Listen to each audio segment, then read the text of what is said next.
नमस्कार, स्वागत है आपका चीना स्वदेश पर। मैं हूं आपके साथ पूजा त्रिपाठी और आप देख रहे हैं योर स्टॉक्स। और इस शो में हम आपके सवालों को शामिल करेंगे। अगर आपके कुछ सवाल हैं तो सवाल पूछने का तरीका बेहद ही आसान है। लगातार आपके स्क्रीन पर फ्लैश भी होता रहेगा। आप हमें फ़ोन कर सकते हैं, हमें व्हाट्सएप कर सकते हैं और साथ ही हमारे सोशल मीडिया हैंडल के जरिए भी अपने सवाल हम तक पहुंचा सकते हैं। फेसबुक, ट्विटर और इंस्टाग्राम के जरिए भी अपने सवाल हमसे पूछ सकते हैं। मुंबई स्टूडियो से विश्व मोहन भी हमारे साथ मौजूद है और कुछ ही देर में एक्सपर्ट भी हमारे साथ जुड़ेंगे जो कि आपके सवालों का जवाब देंगे। लेकिन सबसे पहले नजर डाल लेते हैं बाजार पर। और इस वक्त देखें तो दिन की ऊंचाई पर कारोबार कर रहा है 17,500 के ऊपर। बैंक निफ्टी में भी करीब 80 अंकों की तेजी इस वक्त देखने को मिल रही है।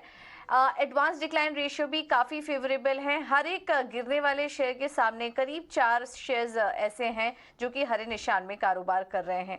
और आज इस तेजी को लीड कर रहा है बैंकिंग और एनबीएफसी स्पेस, क्योंकि एक के बाद एक जो शानदार अपडेट्स आ रहे हैं कंपनियों की तरफ से चौथी तिमाही के, वो काफ़ी स्ट्रॉन्ग नंबर्स हैं। काफ़ी सारे एनबीएफसीज और बैंक्स हमने देखा कि डिपॉजिट के फ्रंट पर, एडवांसेस के फ्रंट पर काफ़ी मजबूत ग्रोथ देखने को मिल रही है और एसेट क्वालिटी में भी सुधार आ रहा है, जिसके चलते आज हम देख रहे हैं कि शानदार तेजी है। निफ्टी में टॉप गेनर्स की बात करें तो स्टार्टिंग के जो टॉप 3 स्टॉक्स हैं वो एनबीएफसी स्पेस से ही है। बजाज फाइनेंस देखिए करीब 3% ऊपर है।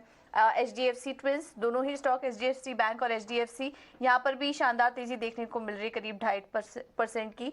एलएनटी आज मजबूत है करीब 2% ऊपर और आईटीसी में भी अच्छी मजबूती आज देखने को मिल रही है। कमजोरी अगर देखेंगे तो अदानी एंटरप्राइजेज आज वीक है करीब 1.5% नीचे। उसके बाद इंडसइंड बैंक, आयशर, एनटीपीसी और एसबीआई, ये कुछ स्टॉक हैं जो करीब 1 से 1.5% की वीकनेस के साथ कारोबार कर रहे हैं। लेकिन निफ्टी में जो चलने वाले शेयर्स हैं उनमें काफ़ी अच्छी स्ट्रेंथ देखने को मिल रही है और सभी के सभी स्टॉक्स देखिए अब दिन के ऊपरी स्तर पर कारोबार कर रहे हैं। इसके अलावा आज हम मिड कैप स्पेस से देखेंगे तो वहाँ से भी अच्छा कॉन्ट्रीब्यूशन है इंडाइसेस में और मिड कैप इंडेक्स भी हरे निशान में ही कारोबार कर रहा है करीब 1.5% ऊपर। 0.5% से ज़्यादा की तेज़ी माफ़ कीजिएगा भी वीकनेस है, लेकिन यहाँ पर भी निश्चित तौर से अच्छी रिकवरी देखने को मिल रही है। चलिए अब एक्सपर्ट को भी शामिल करते हैं और हमारे साथ जुड़ चुकी हैं दोनों ही एक्सपर्ट हमारे साथ मौजूद हैं। हेम सिक्योरिटी से आस्था जैन और एंजल वन से स्नेहा सेठ भी हमारे साथ मौजूद है। आप दोनों का बहुत बहुत स्वागत है। स्नेहा, सबसे पहले आपसे राय लेना चाहेंगे मार्केट पर। 17,600 ये एक इम्पॉर्टेंट रेजिस्टेंस की बात की जा रही है और बाजार में अच्छी तेजी भी दिख रही है। अब दिन के ऊपरी स्तर पर कारोबार कर रहे हैं, क्या व्यू बन रहा है आपका? अभी भी मौका है अगर किसी को तेजी करके चलना है तो? गुड मॉर्निंग पूजा। अगर आप मार्केट देखें तो लास्ट कपल ऑफ सेशन में काफ़ी अच्छी स्ट्रेंथ दिखी है, जहाँ पे हमने मार्च सीरीज देखा है कि सेकेंड हाफ स्पेशली एक रेंज में ही ट्रेड किया है इंडेक्स। तो अब मुझे लगता है कि वो कंसोलिडेशन से निकला है तो जो मूव आएगा that will be fast enough. तो यहाँ पे डेप्थ पे लॉन्ग करने की सलाह होगी। अपसाइड में ज़रूर रेजिस्टेंस है 17,600 के पास, बट आई थिंक वो इतना भी स्ट्रॉन्ग रेजिस्टेंस नहीं है, सरपास होने के काफ़ी ज़्यादा चांसेस है। तो अगर कोई भी डिक्लाइंस आती है स्पेशली 17,400 350 जोन में, that is an opportunity to go long. यहाँ पर भी अगर किसी को फ्रेश करना है तो आई वुड से करके थोड़ा सा वेट करें, थोड़ा डिक्लाइंस आती है। अगर 17,450 के आसपास आपको निफ्टी मिलता है तो वहाँ पे लॉन्ग कर सकते हैं। स्पेशली अगर आप ऑप्शंस की डेटा देखिए काफ़ी इंटरेस्टिंग है। जो 17,500 17,300 400 ये सारे फुट स्ट्राइक्स में काफ़ी अग्रेसिवली राइटिंग आ रही है, तो that is a very positive indication. यहाँ से मुझे नहीं लगता कि बहुत ज़्यादा डिप्स आएंगे, बट अगर कोई भी डिप्स आता है ड्यूरिंग द डे आप उसे यूज कर सकते हैं टू गो लॉन्ग। ओके, तो ये व्यू है निफ्टी को लेकर। लेकिन चलिए अब सवाल जवाब का सिलसिला शुरू कर लेते हैं। हमारे साथ पहले कॉलर हैं संदीप है चंडीगढ़ से। हालांकि इन्होंने सवाल व्हाट्सएप के जरिए भेजा है। इनका सवाल एलएनटी को लेकर है। 10 शेयर है एलएनटी के इनके पास 2,138 रुपए के भाव पर, और आज निफ्टी के टॉप गेनर्स में एलएनटी का शेयर शामिल है। 2,223 रुपए पे फिलहाल ट्रेड हो रहा है। आस्था जी, क्या करना चाहिए इनको? इन्वेस्टर लग रहे हैं, नीचे के भाव पे खरीदा है, 100 रुपए ऊपर इनके खरीद भाव से अभी फिलहाल एलएनटी का शेयर चल रहा है। हम देख रहे हैं कि जून के बाद से लगातार इस शेयर में तेजी दिखी है। क्या ये तेजी कंटिन्यू रहेगी? ये होल्ड करे अपनी पोजीशन को? गुड मॉर्निंग विष्णु मोहन जी और गुड मॉर्निंग पूजा। देखिए अगर हम एलएनटी की बात करें तो जिस तरह से कैपिटल गुड्स स्पेस पे मैं काफी ज्यादा पॉजिटिव हूँ और आपके चैनल पे लगातार कह रही हूँ कि ये सेक्टर अच्छा लग रहा है, तो उसकी एक दिग्गज कंपनी है। दूसरी तरफ अगर इस कंपनी के भी हम फंडामेंटल्स की बात करें तो रिकॉर्ड हाई ऑर्डर बुक है और मुझे ऐसा लगता है कि आगे जाते हुए जिस तरह से ऑर्डर बुक बढ़िया है तो कंपनी के फाइनेंशियल्स और हमें मजबूत होते हुए नजर आएंगे, जो कि शायद हमें देखने को मिलेगा जो अभी चौथी तिमाही की ये नतीजे पेश करेंगे और आने वाले जो नतीजे रहेंगे। तो मुझे लगता है कि एक ये लॉन्ग टर्म इन्वेस्टमेंट बेट के तौर पे इन्हें पोज़ीशन को कंटिन्यू रखना चाहिए। अगर पैसा निकालने की जल्दी नहीं है तो बिल्कुल इसको पोर्टफोलियो में रख के रहिए। ये स्टॉक एक मल्टी बैगर हो सकता है, लेकिन समय सीमा यहाँ पे लंबी रखनी होगी, 1 वर्ष से 2 वर्ष। तो अगर इतना समय होल्ड कर सकते हैं तो बिल्कुल इसको बनाए रखना चाहिए और मेरे हिसाब से इतना होल्ड भी करना चाहिए। पहला टारगेट 2500 के आस-पास रहेगा और उसके बाद हमें ऊपर के भी लेवल्स इसमें देखने को मिलेंगे। तो बने रहना इस काउंटर पे पहले टारगेट के लिए, जो कि 2400 से 2500 के जोन में आएगा। ये व्यू है एलएनटी को लेकर आस्था जी की तरफ से। अगले दर्शक हमारे साथ फोन लाइन पर मौजूद है, गोविंद हैं बिहार से। गोविंद जी बताइए क्या सवाल है आपका? सर एलएनटी के इनके पास 2138 रुपए के भाव पर, और आज निफ्टी के टॉप गेनर्स में एलएनटी का शेयर शामिल है। 2223 रुपए पे फिलहाल ट्रेड हो रहा है। आस्था जी क्या करना चाहिए इनको? इन्वेस्टर लग रहे हैं, नीचे के भाव पे खरीदा है, 100 रुपए ऊपर इनके खरीद भाव से अभी फिलहाल एलएनटी का शेयर चल रहा है। हम देख रहे हैं कि जून के बाद से लगातार इस शेयर में तेजी दिखी है। क्या ये तेजी कंटिन्यू रहेगी? ये होल्ड करें अपनी पोजीशन को? गुड मॉर्निंग विष्णु मोहन जी और गुड मॉर्निंग पूजा।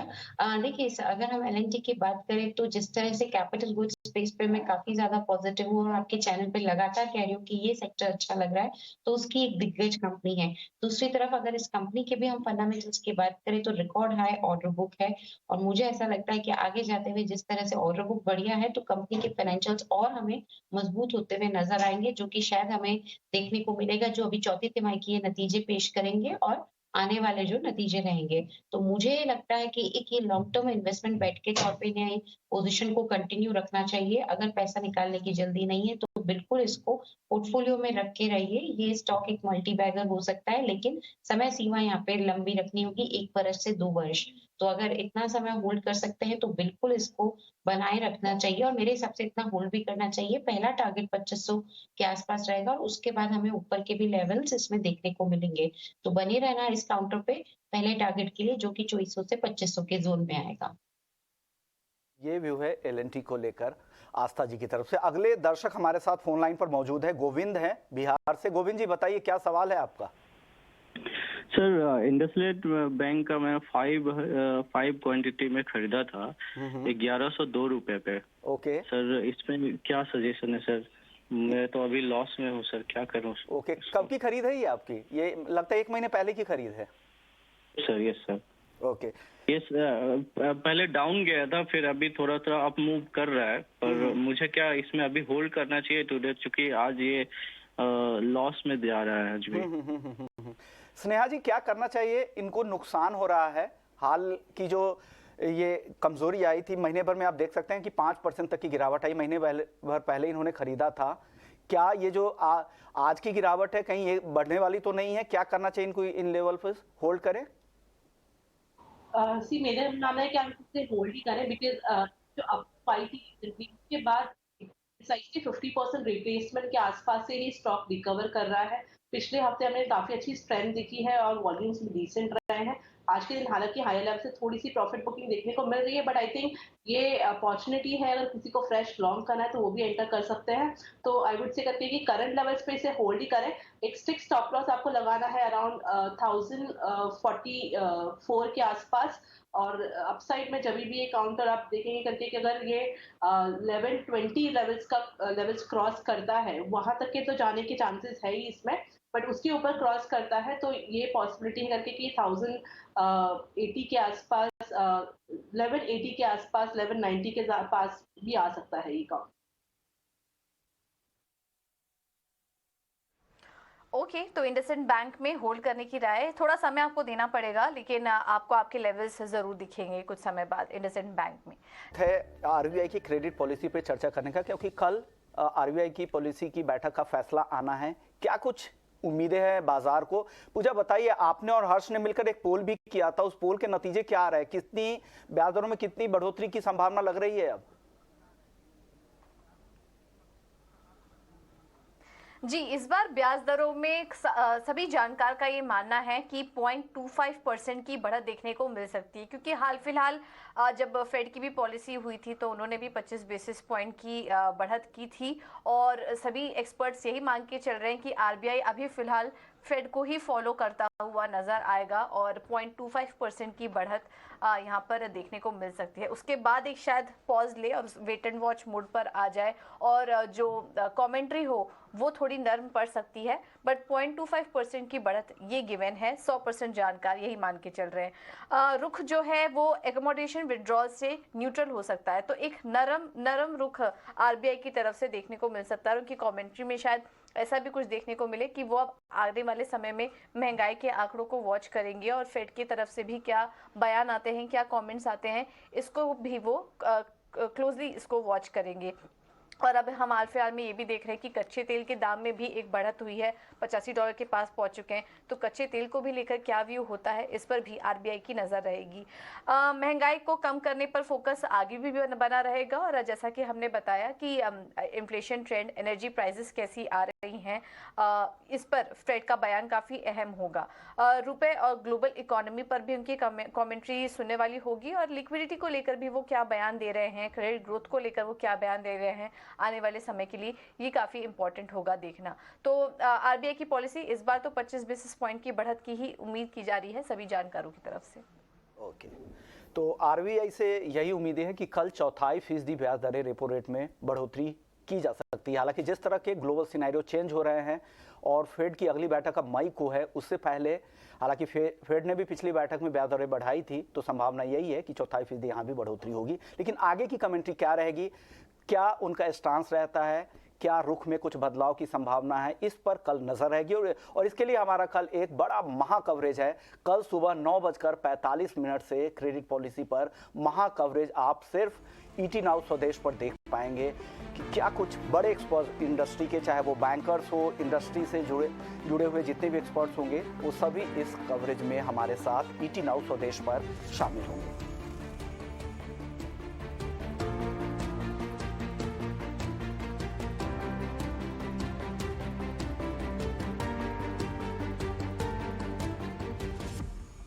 लेकिन चलिए, बैंकिंग सेक्टर की बात हो रही थी तो बैंकिंग सेक्टर पर ही एक सवाल ले लेते हैं। योगी शर्मा का सवाल है, ट्विटर से इन्होंने सवाल अपना भेजा था। एसबीआई के 63 शेयर इन्होंने 551 रुपए के भाव पर खरीदा है। स्नेहा जी, क्या लग रहा है एसबीआई में क्या करना चाहिए अब इनको?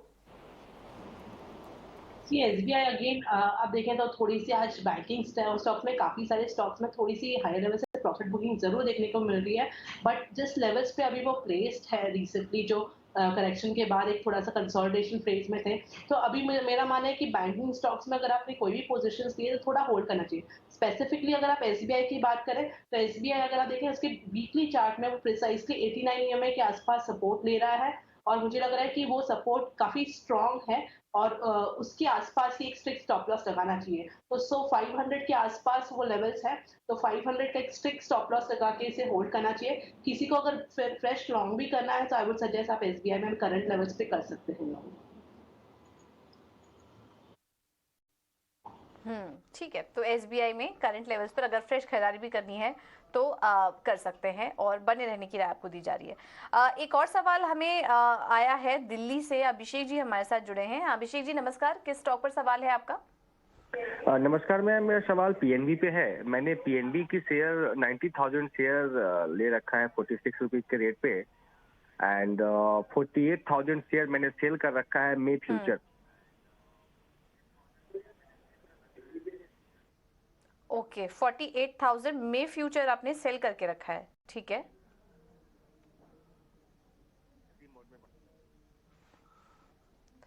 तो क्या जानना चाह रहे हैं आप, पीएनबी में कितना समय दे सकते हैं? मैं 1 मंथ दे सकता हूँ मैडम।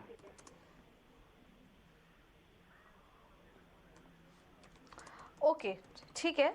तो एक बड़ी बाइंग और शॉर्ट भी किया हुआ है इन्होंने पीएनबी। एक तरफ इन्होंने 90,000 शेयर्स 46 के लेवल्स पर एंट्री भी की हुई है और उसके सामने शॉर्ट भी किए हुए हैं। रिकॉल करना पड़ेगा, लगभग शायद इन्होंने कहा था कि 48,000 शेयर्स इन्होंने शॉर्ट भी किए हुए हैं। स्नेहा, ये रणनीति कैसी लग रही है आपको पीएनबी में?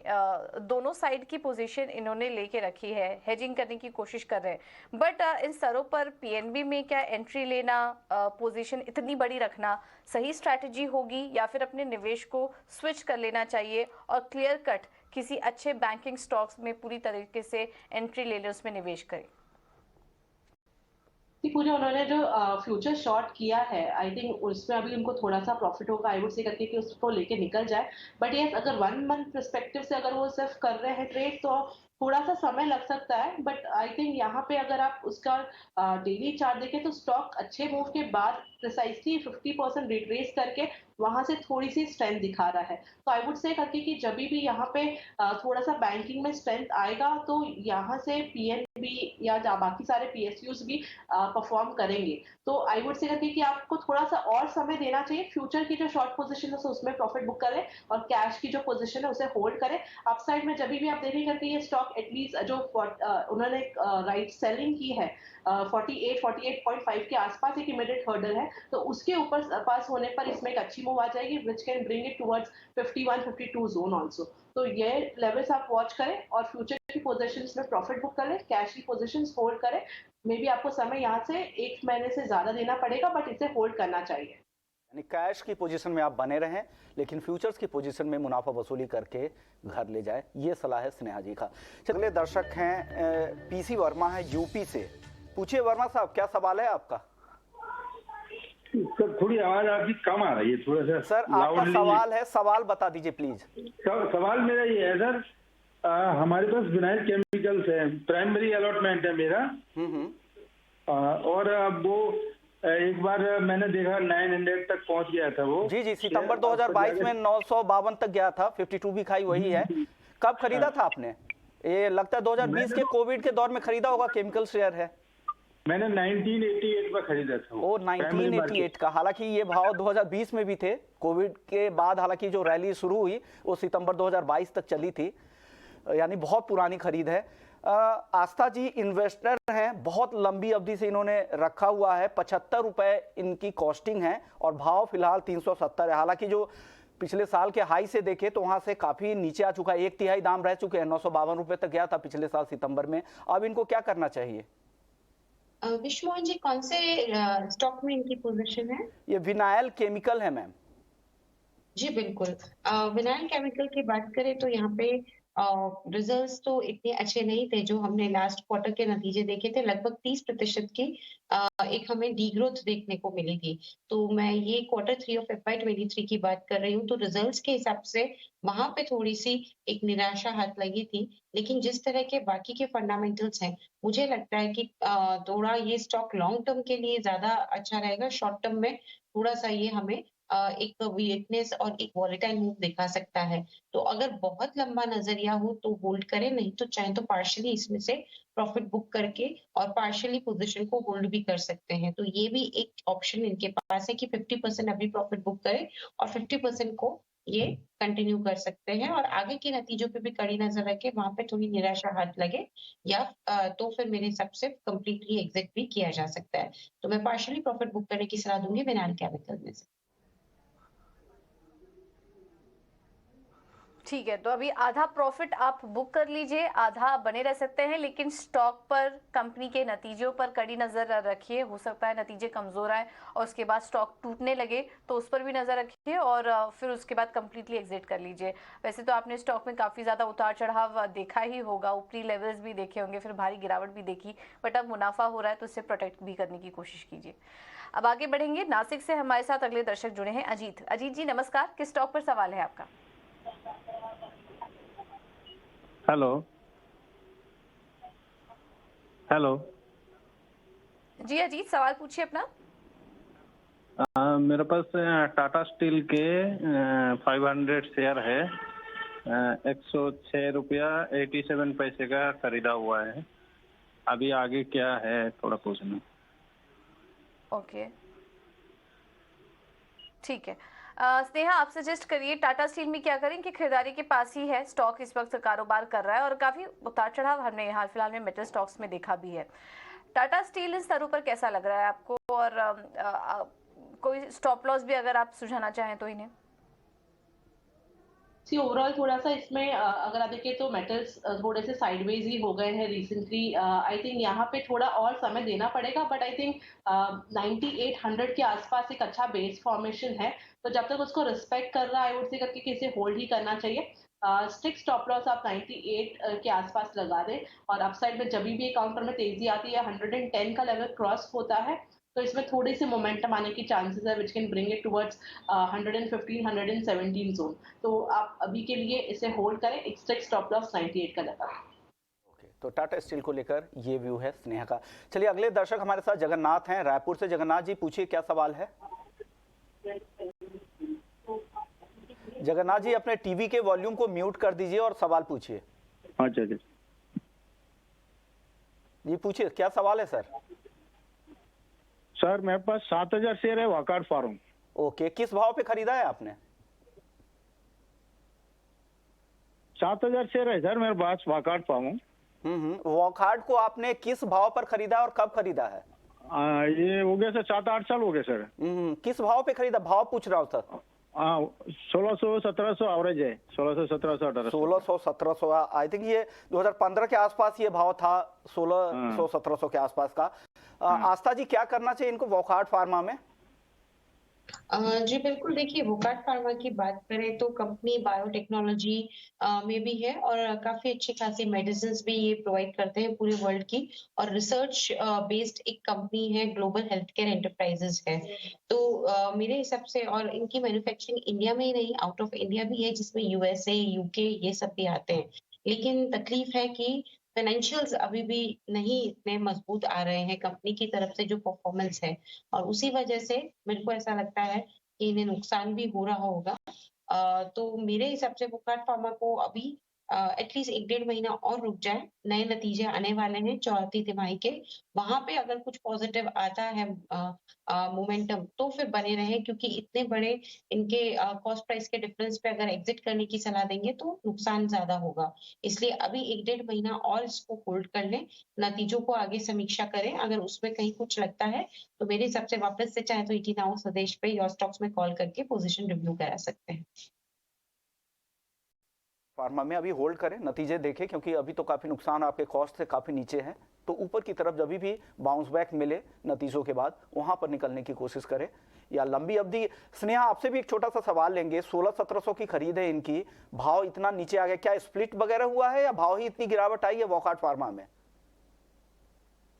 अगर आप इसका चार्ट देखें तो मुझे लग रहा है कि ये प्राइस करेक्शन ही है इसमें, स्प्लिट ये सब तो रिसेंटली नहीं दिख रहा है। काफी करेक्ट हो गया, हालांकि 146 147 के आसपास एक सपोर्ट जोन जरूर है, तो वहां पे एक स्ट्रिक्ट स्टॉप लॉस लगा के इसे होल्ड करना चाहिए। की सलाह दोनों एक्सपर्ट्स की तरफ से आपको दी जा रही है। अगले दर्शक है व्हाट्सएप के जरिए इन्होंने क्वेरी भेजा है, सुमित नाम है, वेदांता का 200 शेयर है इनके पास 299 रुपए के भाव पर। स्नेहा, क्या करना चाहिए वेदांता में इनको।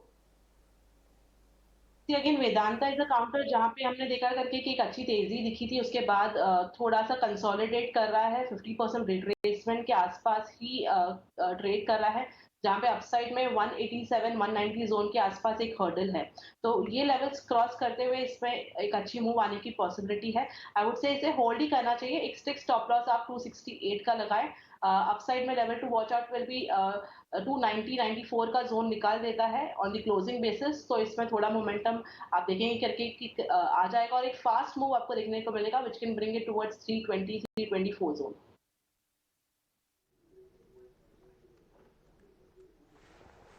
ओके, ठीक है, तो ये है राय वेदांता पर। चलिए अब आगे बढ़ते हैं और अगले कॉलर को शामिल करते हैं। दिल्ली से सुरेश हमारे साथ जुड़ चुके हैं। सुरेश जी नमस्कार, किस स्टॉक पर सवाल है आपका, पूछिए। हेलो, मिड इंटरनेशनल पर सवाल है। मैंने 400 शेयर खरीदे थे 7 साल पहले, क्या हो गया इसको। ओके, ये तो काफी नीचे आ चुका है। आपने मुनाफा भी देखा होगा उस स्टॉक में, आई एम श्योर, लेकिन उसके नहीं, बाद अभी से क्या हो स्टॉक गया कि ये एकदम लगातार सा नीचे ही आ रहा है। एक बार देखना होगा 10% कि कैसे इसमें लग कुछ गया? Stock split. हाँ हाँ जी जी, आपको राय दिलवा देते हैं। आस्था, आप सजेस्ट करिए। मिर्जा इंटरनेशनल 70 रुपए के भाव पर इन्होंने लिया हुआ था काफी समय पहले।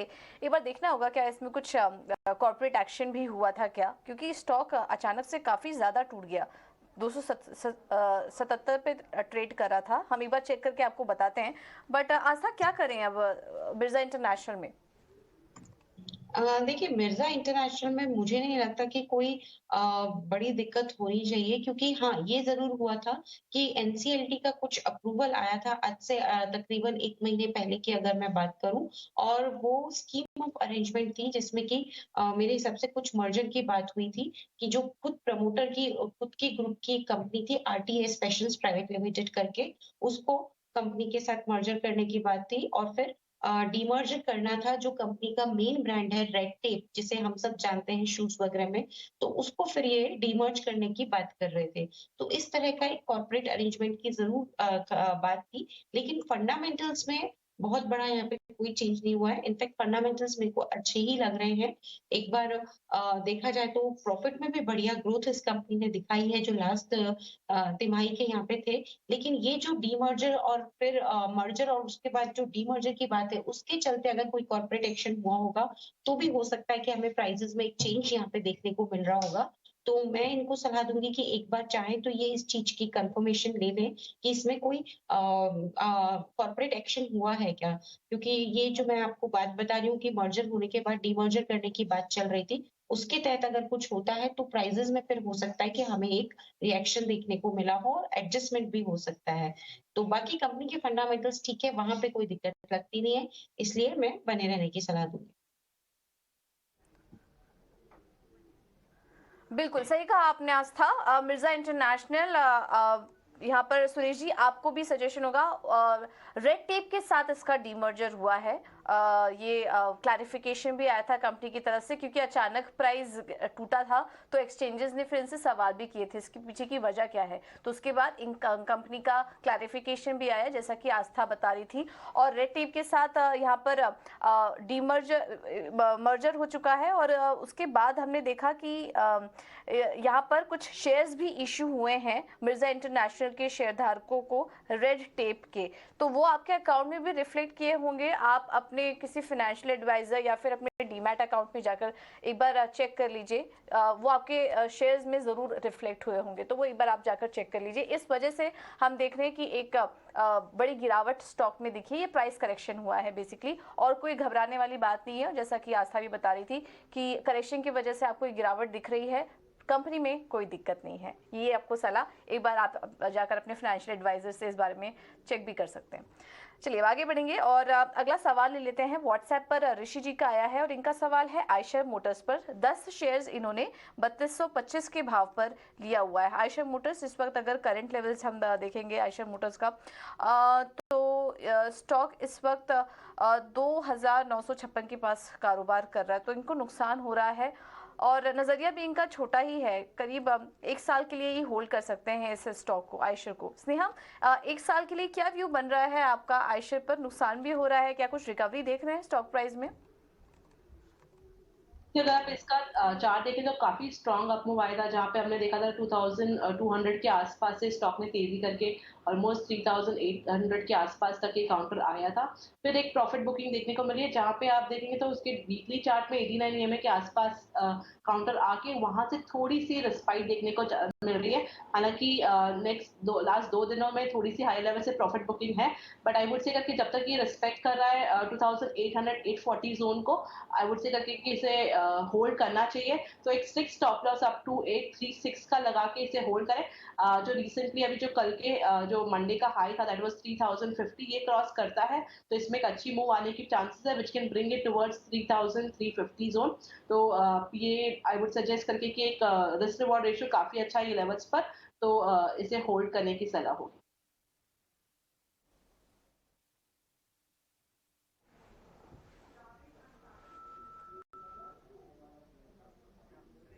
ऑलराइट, ठीक है, तो ये है राय आयशर मोटर्स पर। फिलहाल होल्ड करने की राय आपको दी जा रही है स्नेहा की तरफ से। चलिए फिलहाल एक लाइन पर मौजूद है युवराज हैं। युवराज पूछिए, क्या सवाल है आपका? हाँ sir, good morning sir. Good morning. मेरा सीक्वेंट साइंटिफिक था, सीक्वेंट साइंटिफिक और टाटा पावर है सर, दो है। ओके, सीक्वेंस साइंटिफिक और कार्बो रैंडम आपने बोला? नहीं sir, Tata power sir, Tata power. Tata power और सीक्वेंस साइंटिफिक, किस भाव पे खरीदा है आपने दोनों ही शेयर को? सर सीक्वेंट साइंटिफिक 73 में लिया था सर मैंने, और वो टाटा पावर आके 213 में लिया था सर। ओके, 213 रुपए में टाटा पावर और सीक्वेंस साइंटिफिक 73 रुपए में खरीद है। क्या करना चाहिए आस्था जी इन दोनों ही शेयर में?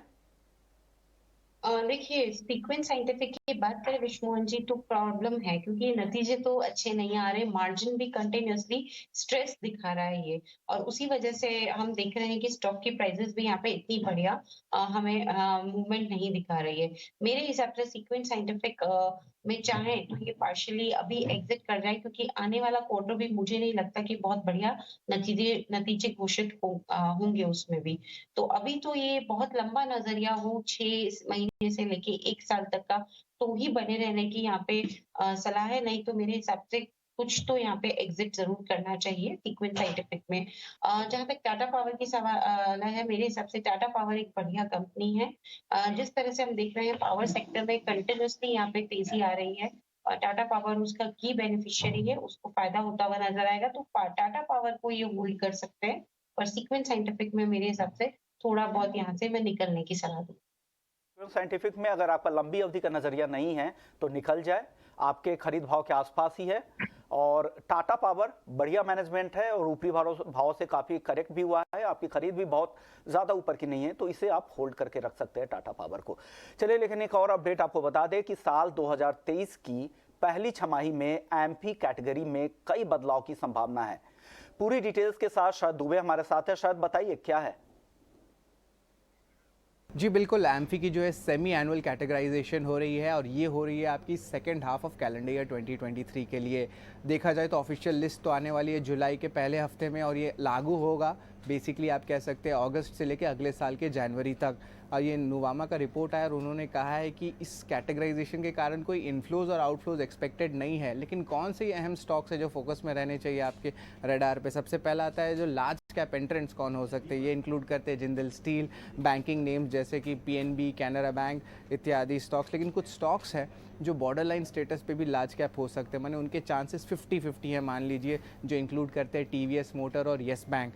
इसके अलावा अगर स्टॉक्स के बारे में बात करें जो large cap to mid cap हो सकते हैं, वो कौन से स्टॉक्स हैं? वो टाटा एलेक्सी जैसे स्टॉक्स, नाइका, जोमेटो, इंडस टावर्स हो सकता है। और बॉर्डर लाइन जिनके चांसेस थोड़े कम है मिड कैप होने के लिए, वो होते हैं ट्रेंट और मैक्रोटेक डेवलपर्स।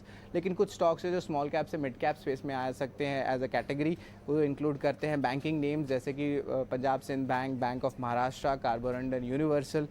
और लेकिन कुछ बॉर्डर लाइन नेम्स भी हैं जो इस लिस्ट में शामिल हो सकते हैं, जो इंक्लूड करते हैं IFL finance, fact, IRB infra. लेकिन कुछ स्टॉक्स है जो मिड कैप स्पेस से जो है स्मॉल कैप का डेफिनेशन में आ सकता है, वो इंक्लूड करता है Piramal pharma, Nippon life, fine organic industries. और अगर इस बॉर्डर लाइन के अगर मूवमेंट की बात करें जिसके चांसेस 50-50 हैं, वो इंक्लूड करते हैं जिलेट इंडिया और ब्लू डार्ट एक्सप्रेस। बिल्कुल, बहुत बहुत शुक्रिया शरद आपका ये सारी जानकारी देने के लिए। तो म्यूचुअल फंड कैटेगरी में कुछ बड़े बदलाव संभव हैं। मिड कैप से कुछ शेयर्स स्मॉल कैप में एंट्री हो सकती है, कुछ लार्ज कैप में शिफ्ट हो सकते हैं। तो इस तरह के कुछ बदलाव हो रहे हैं, इन पर आप नज़र रखिए। स्टॉक की जो लिस्ट है वो भी आपके सामने शरद ने आपको बताई। अब अगला सवाल ले लेते हैं। ये व्हाट्सएप पर हमें आया है अशोक कुमार जी का। इनका सवाल है हरिओम पाइप्स पर 60 शेयर्स इन्होंने 300 के लेवल्स पर लिया हुआ है। कंपनी का आईपीओ भी हाल फिलहाल में आया था, और हम आपको बता दें 1 साल हो चुके हैं। 2 मई 2023 को कंपनी का जो लॉक इन पीरियड है, लॉक इन डेट है, वो हो रही है, लॉक इन खत्म हो रहा है, एंकर लॉक इन। और हम देखते हैं कि जब भी ऐसा कुछ न्यूज़ आती है इन स्टॉक्स में दबाव भी देखने को मिलता है। हालांकि इस शेयर ने कमा के काफ़ी दिया, जितने भी इन्वेस्टर्स थे उनको, और इन्हें भी मुनाफा ही हो रहा है।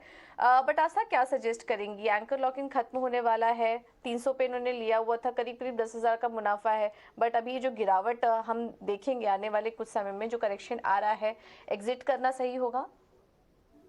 देखिए, यहाँ पे होराइजन अगर लॉन्ग टर्म है तो पार्शियली एग्जिट करें, फुली ना करें। मैं बताना चाहूंगी मार्च 2022 में ये आईपीओ आया था और इनकी प्राइस 153 के आसपास थी, हायर साइड पे, जहां तक मुझे याद आता है। तो ये 153 का इशू प्राइस के आसपास ये आया था।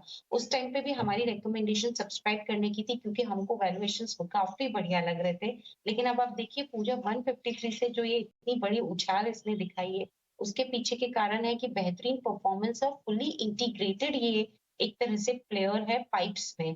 तो उसका भी एक फायदा कंपनी को यहाँ पे देखने को मिला है क्योंकि माइल्ड स्टील पाइप्स ये बनाते थे और काफी सारी चीजें एचआर बिलेट्स वगैरह और स्पॉन्ज आयरन से रिलेटेड। तो हमने देखा कि कमोडिटी के प्राइसेस में जो तेजी आई उसकी वजह से भी कंपनी को यहाँ पे फायदा होता हुआ नजर आया।